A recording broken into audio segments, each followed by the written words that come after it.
Hello friends. आज की इस क्लास में हम इंडियाज़ लार्जेस्ट बिगेस्ट और स्मॉलेस्ट मोस्ट इम्पॉर्टेंट क्वेश्चनों को देखेंगे। इसके पहले लेक्चर में कुछ क्वेश्चनों को देख चुके हैं। उस लेक्चर का लिंक डिस्क्रिप्शन में दिया हुआ है। इसके आगे के क्वेश्चनों को देखते हैं। चलिए स्टार्ट करते हैं। पहले लेक्चर में सबसे लंबी नहर इंदिरा गांधी नहर जो कि राजस्थान में स्थित है, यहाँ तक के क्वेश्चनों को सॉल्व कर चुके हैं। इसके आगे के क्वेश्चनों को देखते हैं। सबसे बड़ा सम्मान जो है भारत का, वो भारत रत्न है। और भारत का सबसे बड़ा सैनिक सम्मान परमवीर चक्र है। भारत में सबसे लंबा रेलवे प्लेटफॉर्म गोरखपुर उत्तर प्रदेश में स्थित है तथा सबसे बड़ा प्राकृतिक बंदरगाह मुंबई में है। सबसे लंबी रेल सुरंग पीर पंजाल में है जो कि जम्मू कश्मीर में स्थित है तथा भारत का सबसे लंबा रेल मार्ग डिब्रूगढ़ से कन्याकुमारी है। भारत में सबसे बड़ा गुफा मंदिर कैलाश मंदिर एलोरा है तथा सबसे लंबी सड़क सुरंग चेनानी नासरी है जो कि जम्मू कश्मीर में स्थित है। तथा भारत की सबसे लंबी पुल भूपेन हजारिका सेतु है जो कि असम में है और यह ब्रह्मपुत्र नदी पर बनाई गई है। अब नेक्स्ट क्वेश्चनों में कुछ जियोग्राफिकल नेम को देखेंगे। इससे एक दो क्वेश्चन सारे कॉम्पिटिटिव एग्जाम में, वनडे कॉम्पिटिटिव एग्जाम में आते ही आते हैं। स्वर्ण मंदिर का शहर अमृतसर को कहा जाता है तथा पाप का शहर रोम को कहा जाता है। और हाईटेक सिटी हैदराबाद को कहा जाता है तथा दामोदर नदी को बंगाल का शोक कहा जाता है। भारत का स्विट्जरलैंड जम्मू कश्मीर को कहा जाता है और धरती का स्वर्ग कश्मीर को कहा जाता है। अहमदाबाद को भारत का मैनचेस्टर कहा जाता है तथा दक्षिण भारत का मैनचेस्टर कोयम्बटूर को कहा जाता है तथा उच्च भारत का मैनचेस्टर कानपुर को कहा जाता है और श्वेतनगर बेलग्राद को कहा जाता है तथा वांगहो नदी को चीन का शोक कहा जाता है और नॉर्वे को मध्य रात्रि के सूर्य का देश कहा जाता है। सफ़ेद हाथियों का देश थाईलैंड को कहा जाता है तथा यूरोप के खेल का देश स्विट्जरलैंड को कहा जाता है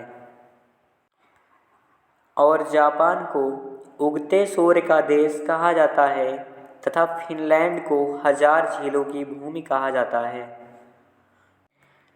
भारत का पेरिस जयपुर को कहा जाता है तथा जयपुर को गुलाबी शहर के नाम से भी जानते हैं। गुलाबों का शहर चंडीगढ़ को कहा जाता है और भारत का पीटर्सबर्ग जमशेदपुर को कहा जाता है। डूबते सूर्य का देश ब्रिटेन को कहा जाता है और धान का कटोरा छत्तीसगढ़ को कहा जाता है। विश्व का चीनी का कटोरा क्यूबा को कहा जाता है तथा पिरामिड का देश मिस्र को कहा जाता है। अंडों की टोकरी आंध्र प्रदेश को कहा जाता है तथा कॉकपिट ऑफ यूरोप बेल्जियम को कहा जाता है। भारत के मसालों का बगीचा केरला को कहा जाता है और सैन फ्रांसिस्को को सिटी ऑफ गोल्डन गेट कहा जाता है। हिमाचल प्रदेश को फलों की डालियाँ कहा जाता है, वहीं बेंगलुरु को भारत का बगीचा कहा जाता है। भारत की सबसे पवित्र भूमि जेरूसलम को कहा जाता है और मोतियों का द्वीप बहरीन को कहा जाता है। आंसुओं के द्वारा बल अल मंदब को कहा जाता है और पूर्व का मैनचेस्टर ओसाका को कहा जाता है तथा चीन को एशिया का मरीज कहा जाता है और ऑस्ट्रेलिया को प्यासी धरती का देश कहा जाता है तथा हजार हाथियों की भूमि लाओस को कहा जाता है ये कुछ मोस्ट इम्पॉर्टेंट जियोग्राफिकल्स नेम हो गए जो कि लगभग सभी कॉम्पिटिटिव एग्जाम में पूछे जाते हैं। अब नेक्स्ट कुछ मिसलेनियस क्वेश्चनों को देखेंगे जो कि स्टैटिक जीके के वेब से बहुत ही इम्पोर्टेंट होंगे। चलिए स्टार्ट करते हैं। क्वेश्चन नंबर 1 दिया हुआ है, महाराष्ट्र में हिंदुओं द्वारा मनाया जाने वाला नया साल किस नाम से जाना जाता है? इसका right answer option D Gudi Padwa है। महाराष्ट्र हिंदुओं द्वारा मनाया जाने वाला नया साल गुड़ी पड़वा के रूप में जाना जाता है। यह हिंदू कैलेंडर के चैत्र महीने के पहले दिन मना रहा है। गुड़ी पड़वा नए साल की शुरुआत और फसल का मौसम है। गुड़ी पड़वा नाम 2 शब्दों से लिया गया था। गुड़ी जिसका अर्थ है भगवान ब्रह्मा का ध्वज या प्रतीक, और पाडवा जिसका अर्थ है चंद्रमा के चरण का पहला दिन। इस त्यौहार को संवत्सर पांडवों के नाम से भी जाना जाता है। क्वेश्चन नंबर 2 दिया हुआ है, मानसरोवर झील के पास कैलाश पर्वतमाला के चेमायुंगडुंग ग्लेशियर से कौन सी नदी निकलती है? इसका right answer option C Brahmaputra नदी है। मानसरोवर झील के पास कैलाश पर्वतमाला के चेमायुंगडुंग ग्लेशियर से ब्रह्मपुत्र की उत्पत्ति हुई है। तिब्बत में इसे स्यांगपो के नाम से जाना जाता है जिसका अर्थ है निर्मल करने वाला। इसकी महत्वपूर्ण बाएं किनारे की सहायक नदियां बूढ़ी दिहिंग, धनसारी और कलंग हैं। महत्वपूर्ण दाएं किनारे की सहायक नदियां सुबानसिरी, कामेंग, मानस और संकोश हैं। क्वेश्चन नंबर 3 दिया हुआ है, पाकिस्तान और अफगानिस्तान के बीच की सीमा रेखा कहलाती है? इसका right answer option D Durand रेखा है। पाकिस्तान और अफगानिस्तान के बीच की सीमा को डूरंड रेखा कहा जाता है और यह 2430 किलोमीटर लंबी है। यह 1893 में ब्रिटिश सिविल सेवक सर हेनरी मोर्टिमर डूरंड और फिर अफगान अमीर अब्दुल रहमान खान द्वारा तय किया गया था, इसलिए इस सीमा को डूरंड रेखा नाम दिया गया है। क्वेश्चन नंबर 4 दिया हुआ है, साहित्य अकादमी पुरस्कार की स्थापना वर्ष डॉट डॉट में की गई थी? तो इसका राइट आंसर ऑप्शन बी 1954 है। Sahitya Akademi award was instituted by the years 1954। साहित्य के क्षेत्र में साहित्य अकादमी पुरस्कार दिया जाता है। यह पुरस्कार प्रतिवर्ष साहित्य अकादमी, भारत का राष्ट्रीय पत्र अकादमी, नई दिल्ली द्वारा दिया जाता है। यह हिंदी और अंग्रेजी साहित्य 24 भाषाओं में दी गई है। इस पुरस्कार में पट्टिका और 1 लाख का नगद पुरस्कार शामिल है। पुरस्कार का उद्देश्य भारतीय लेखन में उत्कृष्टता को पहचानना और बढ़ावा देना है और नए रुझानों को स्वीकार करना भी है। माखनलाल चतुर्वेदी वर्ष 1955 में हिंदी श्रेणी में पहले प्राप्तकर्ता थे। R.K. नारायण वर्ष 1960 में अंग्रेजी श्रेणी में पहले प्राप्तकर्ता थे। क्वेश्चन नंबर 5 दिया हुआ है, हिमालय की तलहटी को निम्नलिखित नाम के रूप में जाना जाता है? इसका right answer option D Shivalik है। हिमालय की तलहटी या दक्षिणी क्षेत्र को शिवालिक कहा जाता है। हिमालय के उत्तर से दक्षिण में 3 प्रमुख क्षेत्रों में बांटा गया है। पहला आंतरिक हिमालय हिमाद्री, दूसरा निम्न हिमालय हिमाचल और तीसरा बाहरी हिमालय शिवालिक है। क्वेश्चन नंबर 6 दिया हुआ है, द ग्रेट इंडियन नॉवेल्स के लेखक कौन हैं? तो इसका right answer option B Shashi Tharoor हैं। Shashi Tharoor the great Indian novel के लेखक हैं। वे संयुक्त राष्ट्र की सार्वजनिक सूचना विभाग के प्रमुख और राष्ट्रमंडल लेखक पुरस्कार की विजेता हैं। यह उपन्यास एक काल्पनिक कहानी है जिसमें महाकाव्य महाभारत और भारतीय आज़ादी के इतिहास का समागम है। उपन्यास में 18 पुस्तकें हैं। क्वेश्चन नंबर 7 दिया हुआ है, मत्स्य कॉलेज और अनुसंधान संस्थान डॉट डॉट पर स्थित है? तो इसका राइट आंसर ऑप्शन ए तूतुकुड़ी है। अक्टूबर 1977 में तमिलनाडु कृषि विश्वविद्यालय द्वारा भारत के दूसरे मत्स्य महाविद्यालय के रूप में तूतुकुड़ी में मत्स्य कॉलेज शुरू किया गया था। इसे सितंबर 1989 में तमिलनाडु पशु चिकित्सा और पशु विज्ञान विश्वविद्यालय के तहत लाया गया था तथा 1990 में अनुसंधान और विस्तार गतिविधियों पर अधिक ध्यान केंद्रित करने के लिए कॉलेज का नाम बदलकर मत्स्य कॉलेज और अनुसंधान संस्थान कर दिया गया। क्वेश्चन नंबर 8 दिया हुआ है डॉट डॉट अलकनंदा और मंदाकिनी नदियों के संगम पर स्थित है, तो इसका right answer option C Rudraprayag है। रुद्रप्रयाग अलकनंदा और मंदाकिनी नदियों के संगम पर स्थित है। अलकनंदा गंगा नदी के दो प्रमुख धाराओं में से एक है, दूसरा शीर्ष भागीरथी नदी है। हिंदू पौराणिक कथाओं के अनुसार भागीरथी को गंगा नदी का स्रोत माना जाता है। क्वेश्चन नंबर 9 दिया हुआ है स्पेस एक्स के संस्थापक कौन हैं? इसका right answer option A Elon Musk है। स्पेस एक्स जिसका full form space exploration technologies corporation है, एलन मास्क द्वारा स्थापित एक निजी स्वामित्व वाली इथ्रो स्पेस निर्माता है।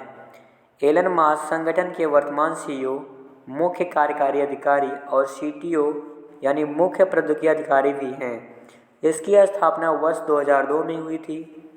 यह प्रक्षेपण वाहन, रॉकेट इंजन, स्पेसक्राफ्ट आदि जैसे उत्पाद प्रदान करता है। इसका मुख्यालय अमेरिका के कैलिफोर्निया के हार्थोर्न में है। क्वेश्चन नंबर 10 दिया हुआ है एंडरसन पुरस्कार पाने वाले भारत के पहले भारतीय लेखक कौन हैं? इसका right answer option B Ruskin Bond है। रस्किन बॉन्ड को अंग्रेजी भाषा के सबसे महान भारतीय लेखकों में से एक माना जाता है।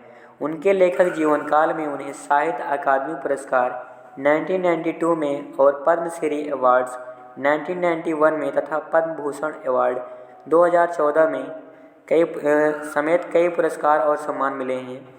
हालांकि वे शिक्षावेदों के मामले में औसत छात्र थे। उनके लेखन प्रतिभा को 1948 की शुरुआत में मान्यता मिली जब उन्होंने एंडरसन पुरस्कार जीता। क्वेश्चन नंबर 11 दिया हुआ है 1854 में भारत के किस राज्य में पहली कपास मिल स्थापित की गई थी? इसका right answer option D Bombay है। 22 फरवरी 1854 को भारत की पहली कपड़ा मिल बॉम्बे स्पिनिंग एंड वीविंग्स मिल की स्थापना की गई थी। भारतीय अर्थव्यवस्था में मुख्य उद्योगों में से एक भारतीय कपड़ा उद्योग है। कावासाकी नानाभाई डावर्स ने 1854 में बम्बई में पहली बार भारतीय कपास मिल द बॉम्बे स्पिनिंग्स मिल खोली। लंकाशायर मिल मालिकों के विरोध का अंततः कपड़ा मशीनरी के ब्रिटिश निर्माताओं के समर्थन से ऑफसेट किया गया था। क्वेश्चन नंबर 12 दिया हुआ है अंतरिक्ष पर्यटक के रूप में अंतरिक्ष में जाने वाले पहले भारतीय कौन थे? इसका राइट आंसर ऑप्शन बी संतोष जॉर्ज है।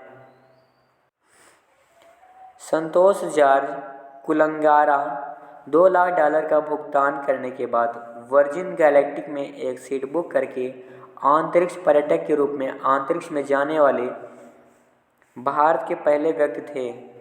संतोष जॉर्ज केरला के निवासी हैं। क्वेश्चन नंबर 14 दिया हुआ है राष्ट्रीय आपदा प्रबंधन प्राधिकरण NDMA जिसका full form national disaster management authority है, किस शहर में स्थित है? इसका राइट आंसर ऑप्शन सी नई दिल्ली है।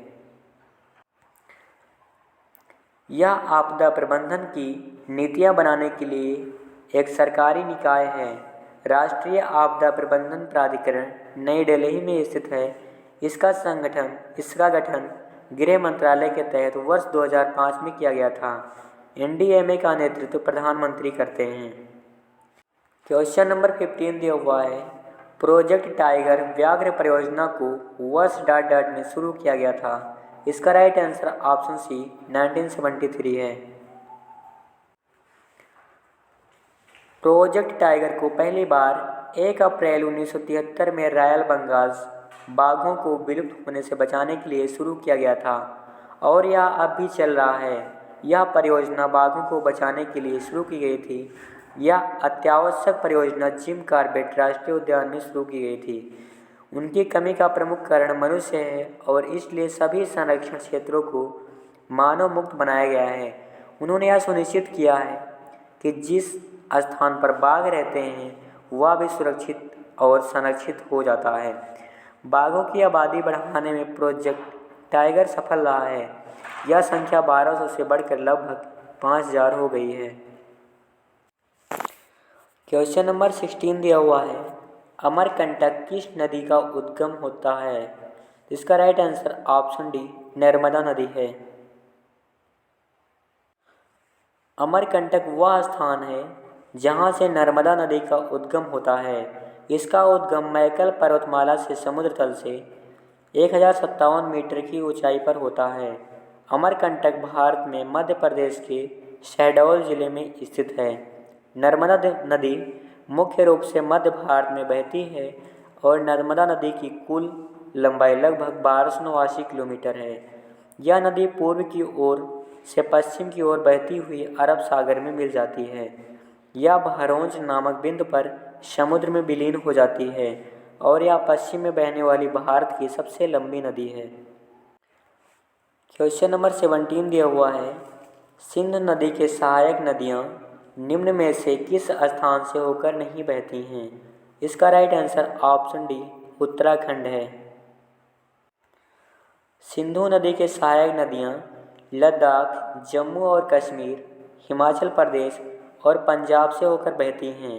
सतलज, ब्यास, रावी, चिनाब और झेलम सिंध नदी के सहायक नदियाँ हैं। सिंधु नदी तिब्बत में मानसरोवर झील के पास से निकलती है और पश्चिम में बहते हुए या लद्दाख में भारत में प्रवेश करती है। कश्मीर क्षेत्र में कई सहायक नदियाँ जैसे जास्कर, नुब्रा, श्योक और हुंजा इससे मिलती हैं। सिंधु बाल्टिस्तान और गिलगित से होकर बहती हैं और अटाक में पहाड़ों से निकलती हैं। सतलुज, ब्यास, रावी, चिनाब और झेलम पाकिस्तान में मिठानकोट के पास से सिंधु में प्रवेश करने के लिए एक साथ मिलती हैं। क्वेश्चन नंबर 18 दिया हुआ है, कन्नौज की लड़ाई कब लड़ी गई थी? इसका राइट आंसर ऑप्शन ए 1540 है। 1540 में कन्नौज की लड़ाई लड़ी गई थी। यह लड़ाई शेर शाह ने 17 मई 1540 को कन्नौज का युद्ध जीता। शेर शाह और हुमायूं के बीच यह युद्ध हुआ था। शेर शाह को जीतने के बाद में दिल्ली और आगरा उसके कब्जे में हो गए थे। क्वेश्चन नंबर 19 दिया हुआ है, 1760 में वांडीवास की प्रसिद्ध लड़ाई अंग्रेजों ने किसके खिलाफ लड़ी थी? इसका राइट आंसर ऑप्शन ए फ्रेंच है। 1760 में वांडीवास की लड़ाई भारत में ब्रिटिश और फ्रेंच के बीच लड़ाई लड़ी गई थी। वांडीवास की लड़ाई फ्रांसीसी और ब्रिटिश औपनिवेशिक साम्राज्य के बीच लड़े गए तीसरे कर्नाटक युद्ध का हिस्सा था। ब्रिटिश सेना का नेतृत्व सर आयरे कोटे ने किया था और फ्रांसीसी सेना की कमान कॉम्टे डी लैला ने संभाली थी। 1763 में पेरिस संधि पर हस्ताक्षर के साथ यह युद्ध समाप्त हुआ था। यह स्वयं वैश्विक 7 वर्षों के युद्ध का एक हिस्सा था। क्वेश्चन नंबर 20 दिया हुआ है, बमला दर्रा डाडाड में स्थित है। इसका right answer option D Arunachal Pradesh है। बमला दर्रा बोमडिला दर्रा अरुणाचल प्रदेश के तवांग जिले में स्थित है। यह दर्रा भारत और चीन को जोड़ता है। इस दर्रे के माध्यम से चीनी सेना ने 1962 के चीनी भारतीय युद्ध के दौरान भारत पर आक्रमण किया था। यह भारतीय सेना और चीन की पीपुल्स लिबरेशन आर्मी के बीच आधिकारिक रूप से सहमत बॉर्डर पर्सनल मीटिंग पॉइंट में से एक है। आज के लिए इतना ही। Thank you for watching this video to all of you.